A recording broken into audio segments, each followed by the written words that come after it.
नमस्ते दोस्तों, आप सबका एक बार फिर से स्वागत है आपके अपने YouTube चैनल सत्य सनातन में। और आज हम बात करने वाले हैं क्यों आईएमए ने डिमांड की है कि स्वामी रामदेव जी को गिरफ्तार कर लेना चाहिए। कुछ दिनों से मेडिकल माफिया नाम का शब्द काफ़ी प्रचलित हो रहा था। स्वामी रामदेव जी इस विषय पर बार बार बात कर रहे थे और उन्होंने कुछ सवाल उठाए थे। सवाल ये थे कि जब पहले कहा गया कि कोरोना नाम की इस महामारी में इन दवाइयों का बड़ा योगदान है ठीक करने के लिए, कुछ दिनों के बाद में उन दवाइयों का नाम नदारद हो गया। फिर कहा गया ये वाला मास्क काफ़ी है, फिर उसके बाद में कहा गया ये ना काफ़ी है, फिर उसके बाद में कहा गया N95 काफ़ी है, उसके बाद में उस चीज़ को भी वापस ले लिया गया। फिर कहा गया रेमडेसिविर काफ़ी है, फिर कहा गया रेमडेसिविर भी काफ़ी नहीं है।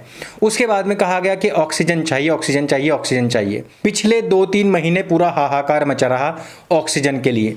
मैं आप लोगों से पूछना चाहता हूं कि क्या आजकल आप कहीं पर भी कोई ऑक्सीजन की लाइन लगी हुई न्यूज़ चैनल्स पर देखते हैं? कहीं पर भी ट्विटर पर देखिए, कहीं पर ऑक्सीजन की कोई डिमांड हो, कहीं पर भी देखिए नहीं होगी। अब क्या है, अब दूसरे जो फंगस आए हैं उनकी वजह से लोगों में बहुत ज़्यादा डर का माहौल है और अब वो उसकी डिमांड कर रहे हैं। अभी आपको जानने में आया होगा कि फंगस की दवाइयाँ बाजार से खत्म हो चुकी हैं। कुछ दिनों के बाद में शायद पता पड़े कि फंगस में ये वाली दवाइयाँ भी काम नहीं करती और कुछ और दवाइयाँ बताई जाएंगी। अभी तक कोई पूरी तरीके से नहीं बता पाया कि कौन से सिम्टम्स होंगे कि जिनकी वजह से हम ये बता पाएँ कि एग्जैक्ट ये ही वाली बीमारी है। अभी आपने देखा होगा कि सिम्टम्स तो सारे के सारे कोरोना वाले हैं, लेकिन बुखार टाइफाइड है। अब ऐसे समय में जब लोगों को खुद ही नहीं पता कि कौन से सिम्टम्स आएंगे, कौन सी दवाइयाँ उसमें कारगर होंगी, ऐसे समय में फिर से लोगों ने या तो लाशों पर राजनीति करना शुरू कर दिया है। कई स्थानों पर जिन लोगों को वो बीमारी थी भी नहीं, उस बीमारी से पीड़ित होकर मरा हुआ भी घोषित कर दिया गया और उनका जो शव था वो तक नहीं दिया गया। लगातार लोगों की लाशें बिछती चली जा रही हैं, लेकिन अभी तक भी असमंजस का माहौल यही है कि क्या करें और क्या ना करें।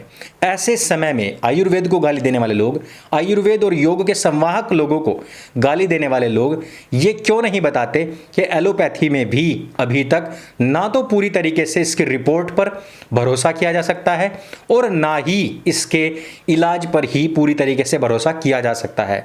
जो लोग ठीक हो गए, जिन लोगों को 2-2 वैक्सीन भी लग गई, वो लोग भी मर चुके हैं।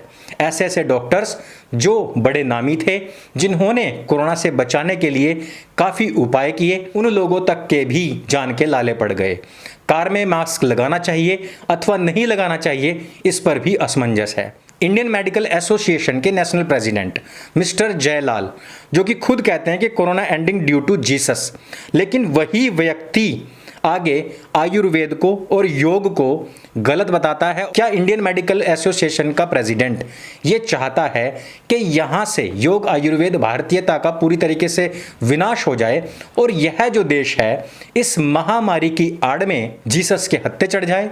क्रिश्चियन मिशनरीज को किस कदर प्रमोट करने का कार्य आईएमए कर रहा है, क्या इस पर संज्ञान नहीं लेना चाहिए? क्या आईएमए प्रेसिडेंट का यही काम है कि वो क्रिश्चियनिटी को प्रमोट करे?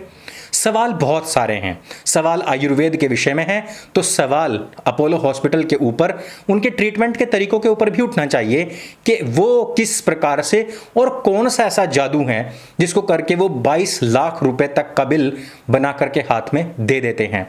आप एक बात बताइए, जिस समय पर लोगों में डर का माहौल था, खलबली मची हुई थी और कहा यह जा रहा था कि अगर लोग बाहर निकलेंगे तो उनको कहीं ना कहीं वायरस लग जाएगा, उसके बाद में यह बात आई कि यह हवा में भी तैर रहा है, लोगों को इससे बचना चाहिए।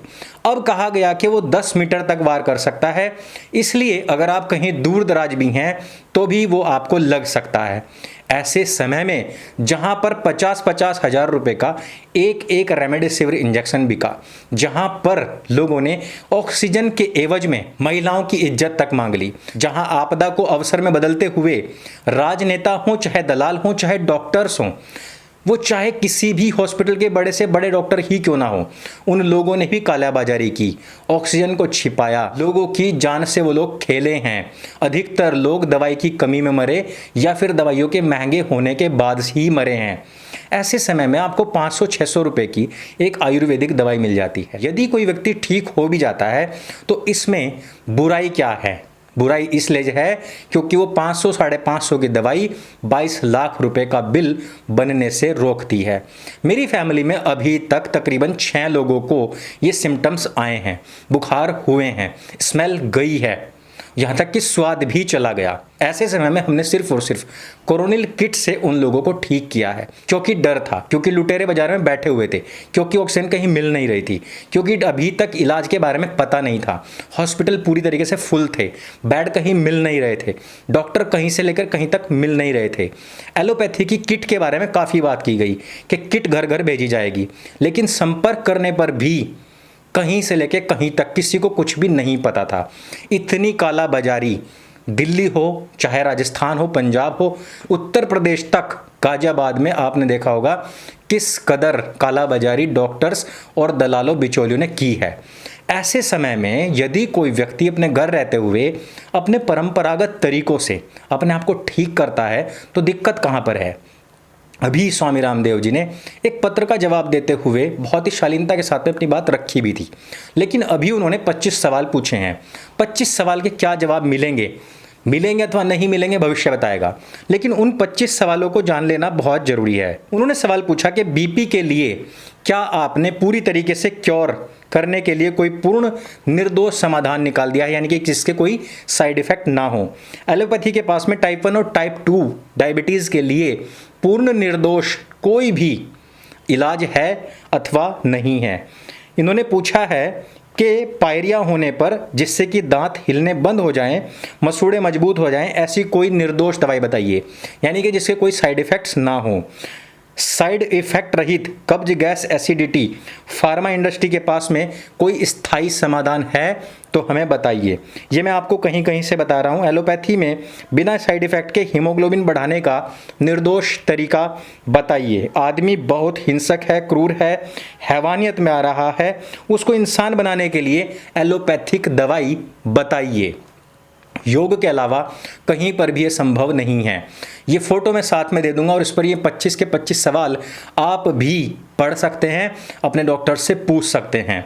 भारत व भारतीयता को समाप्त कर यहाँ पर केवल क्रिश्चियन मिशनरीज को बढ़ावा देने वाले प्रेसिडेंट सिर्फ आयुर्वेद को गाली दे सकते हैं, ख़त्म करवा सकते हैं, उन लोगों को जेल भिजवा सकते हैं जो भारत व भारतीयता, योग, आयुर्वेद को अभी तक जिंदा रखे हुए हैं और लाखों करोड़ों लोगों को बिना कोई पैसा लगाए स्वास्थ्य प्रदान कर रहे हैं। मैं किसी भी पैथी के खिलाफ नहीं हूँ। प्रत्येक पैथी अपनी अपनी जगह पर पूरी तरीके से कारगर सिद्ध हो सकती है। जिस व्यक्ति को जो पैथी मिले बस उससे उसको आराम होना चाहिए और किसी भी प्रकार का साइड इफ़ेक्ट नहीं होना चाहिए। लेकिन सवाल सबसे बड़ा ये है कि उस समय पर आपके पास में उपलब्धता किस चीज़ की है, और उससे बड़ा सवाल ये है कि IMA के इतने बड़े अधिकारी क्यों जीसस का प्रचार प्रसार करने में लगे हुए हैं। इसके पीछे कौन सा बड़ा प्रोपेगेंडा है, कौन सी बड़ी ताकतें इस आपदा को अवसर में बदलने हेतु लगी हुई हैं, जिस प्रकार से उन्होंने पहले ही अफ्रीका को अपनी जद में ले लिया है। तो बहुत सारे सवाल हैं और बहुत सारी ऐसी शंकाएं हैं जिनका समाधान होना अत्यंत आवश्यक है। आपको क्या लगता है और आपकी कौन सी समस्याएं हैं, कैसे समाधान आपने उनका किया, कोरोनिल, योग, आयुर्वेद आपके जीवन में कितना उपयोगी सिद्ध हो पाया, इन सभी सवालों के जवाब आप नीचे दे सकते हैं। और हॉस्पिटल्स में आपको क्या क्या सहायता मिली और कब कब आपको दवाइयों के नाम पर लूटा गया, ये सब कुछ भी आप नीचे बता सकते हैं। किसी पैथी के खिलाफ ना हो, लेकिन इन सभी पैथियों से मानव कल्याण का कार्य हो, आपस में एकजुटता बनी रहे। हम इसी कामना और भावना के साथ में वीडियो को अंत करते हैं। वीडियो अगर आपको अच्छी लगी, जानकारी से भरपूर लगे, सबके साथ में शेयर अवश्य कीजिए। मेरे संग बोली सत्य सनातन वैदिक धर्म की जय। जय हिंद, वंदे मातरम।